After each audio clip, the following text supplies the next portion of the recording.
Olá! Hoje eu, Dilirane de Souza, juntamente com a minha colega Emera Fernanda, estaremos apresentando o nosso trabalho do mapa mental com o tema Movimentos Sociais e as Lutas das Mulheres.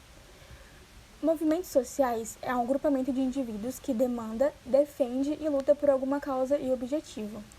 Ele pode ser dividido entre conjuntural, que se organiza de acordo à demanda instantânea e aparece uma situação específica da sociedade, sendo de curto prazo. E a estrutural, que seria um movimento que demanda e tem objetivos que quer conquistar coisas a um longo prazo. Se tem como características o modo de transformação, que tem como objetivo transformar um aspecto social, e o modo de conservação, que tem como objetivo conservar um aspecto social. Referente aos movimentos tradicionais, eles podem ser identificados por suas demandas, como as dos trabalhadores por melhores salários, condições dignas de trabalho e estabilidade de emprego. As dos grupos que se organizaram na luta por moradia, saneamento e até educação. E também aquelas que se dedicaram a combater estruturas autoritárias de governo, bem como sistemas econômicos e políticos. Esses movimentos deram origem aos sindicatos, às associações nacionais e internacionais de trabalhadores e aos partidos políticos trabalhistas ou dos trabalhadores. Foram responsáveis também por muitas conquistas sociais, permanentes referentes a direitos trabalhistas e garantias sociais. Os chamados novos movimentos sociais redirecionaram o centro das demandas sociais do âmbito da economia para o da cultura, pela formação de movimentos inspirados em relações horizontais.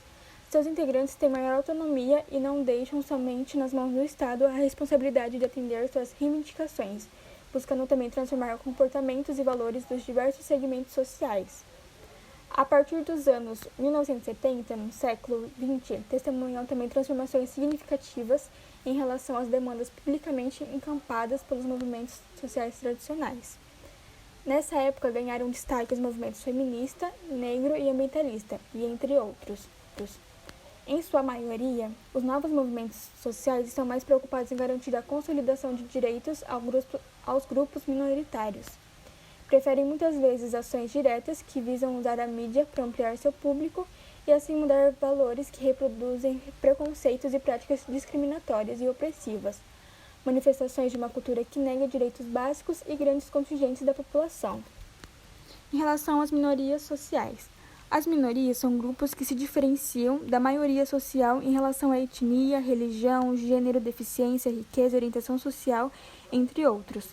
Não necessariamente compõem a minoria demográfica de uma sociedade, mas aquela parcela da população que se encontra abaixo das classes dominantes, tendo muitas vezes os seus direitos prejudicados.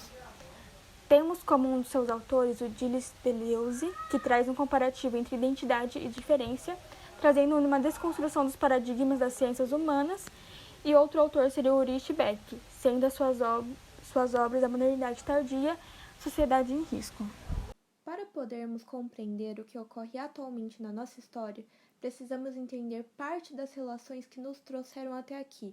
Eu vou começar a falar um pouco sobre a vida das mulheres na Idade Antiga em diferentes cenários. No Egito, a mulher tinha como papel o cuidado dos filhos, do marido e de seus servos, e tinha como dever principal o de gerar, cuidar e curar. Mas a mulher do Egito, ela tinha direito a ter propriedades e também tinha o direito de assumir o lugar do marido quando esses se ausentavam. Já na Grécia Antiga, esse cenário ele se alterava de acordo com a polis. Por exemplo, em Esparta, as mulheres podiam ser comerciantes, podiam cuidar das propriedades de seus maridos e elas tinham direitos à educação. Já em Atenas, as mulheres das classes mais altas eram educadas somente para os cuidados da casa de seus filhos e marido. Já na Roma Antiga, possuíam algumas pequenas diferenças, mas basicamente as mulheres também eram criadas para cuidar da casa e de suas famílias. Todos esses cenários têm o patriarcalismo em comum, patriarcalismo no qual se mantém dominante nos outros períodos da sociedade. como no século XX, onde ocorre a Primeira e a Segunda Guerra Mundial.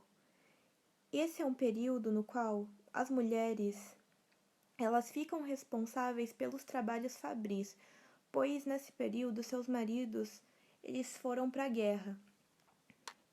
E as mulheres foram as únicas opções que restaram nesse cenário de guerra. Agora eu vou falar um pouco sobre as ondas que ocorreram no movimento feminista. A primeira onda do movimento feminista aconteceu em 1760, a partir de 1760, com a Revolução Francesa e a Declaração dos Direitos dos Homens e dos Cidadãos, onde aí se garantia maior igualdade jurídica e política entre as pessoas e se inicia a reivindicação dos direitos das mulheres. Uma personalidade que foi muito importante nesse período, principalmente para o Brasil, foi a autora, escritora e educadora Nízia Floresta Augusta, que foi pioneira na educação feminista. Ela foi defensora dos direitos das mulheres, como o voto e o trabalho, e via as mulheres como parte essencial da sociedade. E além de defender os direitos das mulheres, ela também defendia os direitos dos índios e dos escravos. Nessa primeira onda também ocorre a ascensão dos movimentos sufragistas, que constituem a luta pela reivindicação e pela participação das mulheres na política.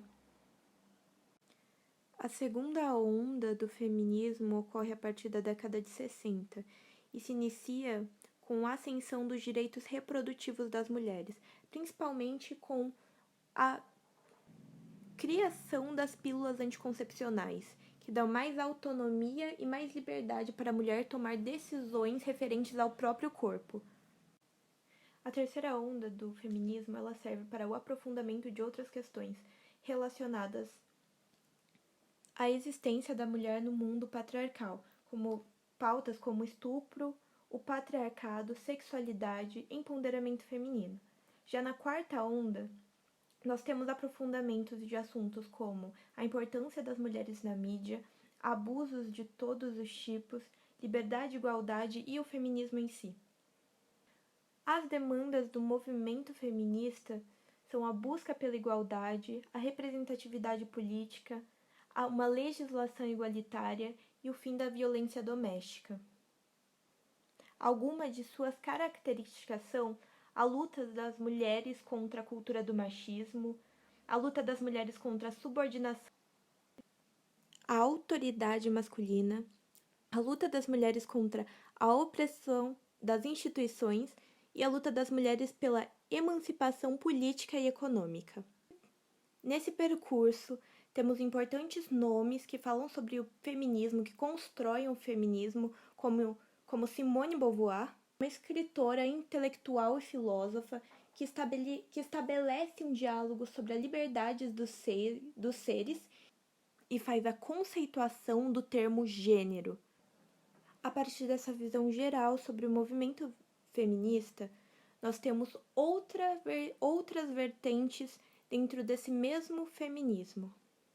E nós escolhemos falar um pouco sobre o movimento feminista negro no Brasil, especificamente.